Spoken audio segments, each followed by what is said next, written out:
talking to Wafaa Aludaini. She is a Gaza-based journalist and activist to talk to us about the latest problems or outrageous actions by the occupiers, obviously towards the Palestinians in Sheikh Jarrah.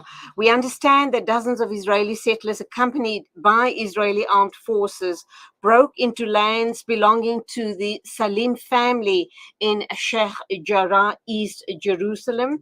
They proceeded to attack local residents in an attempt to intimidate and displace them. Assalamu alaikum to you, Wafaa. Welcome to the program. And what has happened since we got that latest update?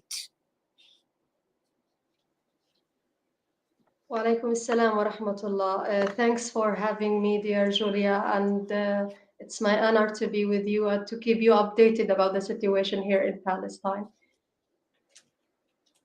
So Yes, regarding the yes. Carry on.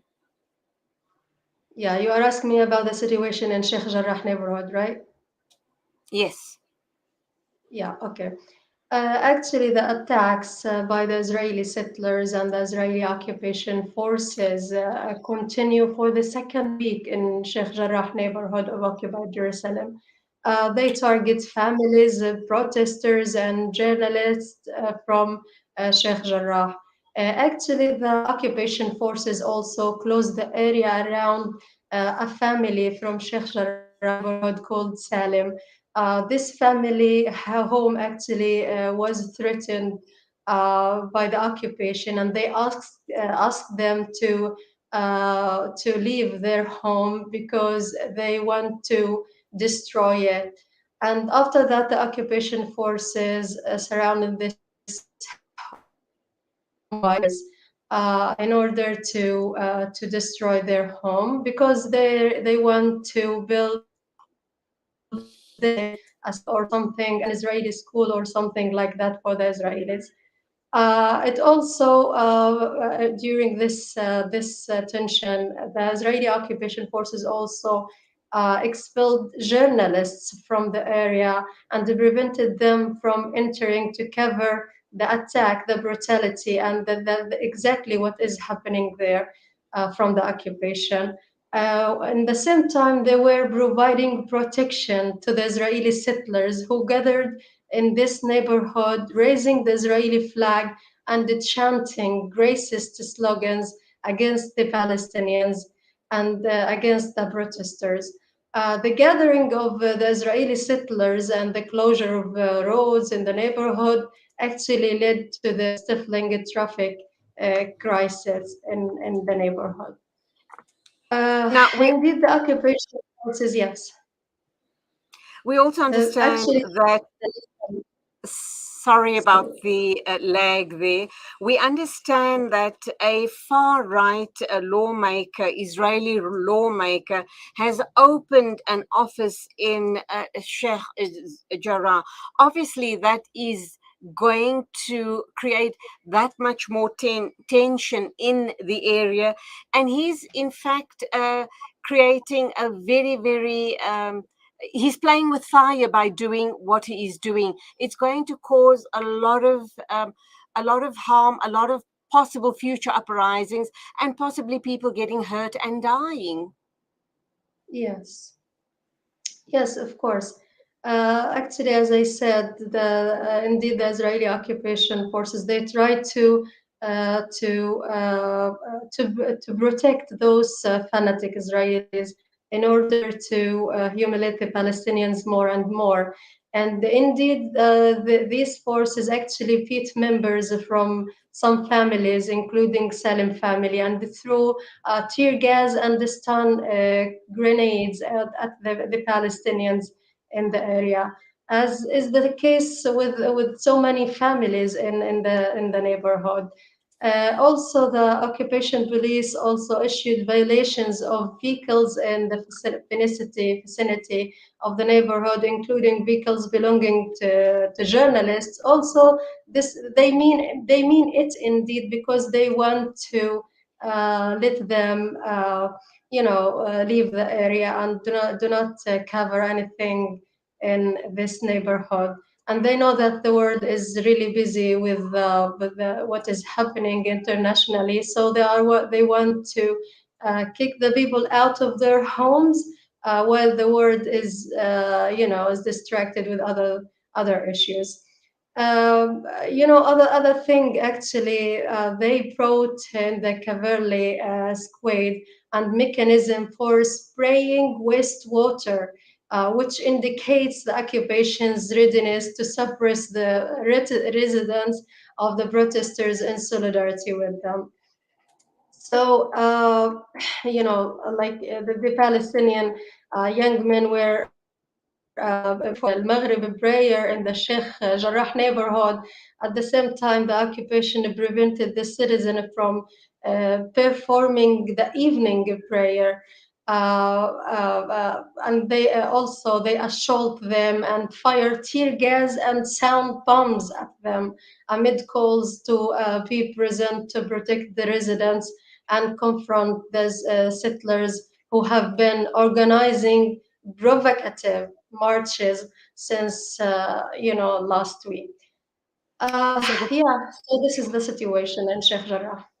So the oppression, the provocation, and the atrocities continue by these unlawful occupiers against the rightful people of the land, and that is the Palestinians. I also understand that there is a hunger strike that is going to be undertaken by Palestinian prisoners in Israel prisons. Tell us about that, please. Yes. Okay, regarding the updates from the Israeli occupation jails, actually there is tension and escalation from the Palestinian detainees inside the Israeli jails. They indeed protest against the punitive measures that are practiced against them by the Israeli jailers. We have nearly 500 Palestinian administrative detainees. They continue to boycott the Israeli consecutive day as part of their confrontation with the Israeli policy of administrative detention in a way to stop this illegal act. And when we talk about administrative detention, this means that there are hundreds of Palestinian detainees. They are just being jailed, being held inside the Israeli occupation jails without a charge or even a trials. So that's why they were for the 40th day, the consecutive day, they are still boycott the Israeli court. Other thing here also, like the other Palestinian detainees inside the jails, uh, uh, they also there are so many punitive measures they were practiced against them by the Israeli jailers. So that's why they announced the mass hunger strike for 24 hours across Palestine to act and to stop the Israeli occupation brutalities and what is happening inside the Israeli jails. For example, yesterday there was sorry, there was a big social media campaign prepared by Palestinian activists from Gaza. They use hashtag Life is Right to shed the lights on the suffering of the Palestinian detainees. Because, as I told you, the Israeli occupation jails actually they set several punitive measures against the Palestinian detainees without any reasons, indeed, just to humiliate them more and more and to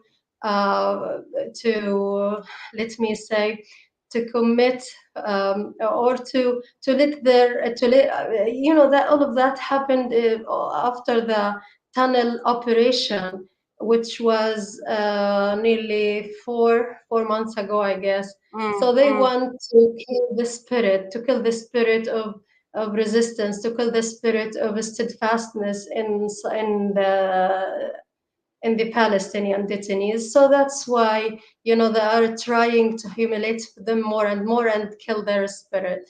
But the Palestinian detainees, they don't stop, and they act, and they even uh, close the rooms or the cells because they prevent the Israeli jailers to enter their cells and do the actions or their brutality against them.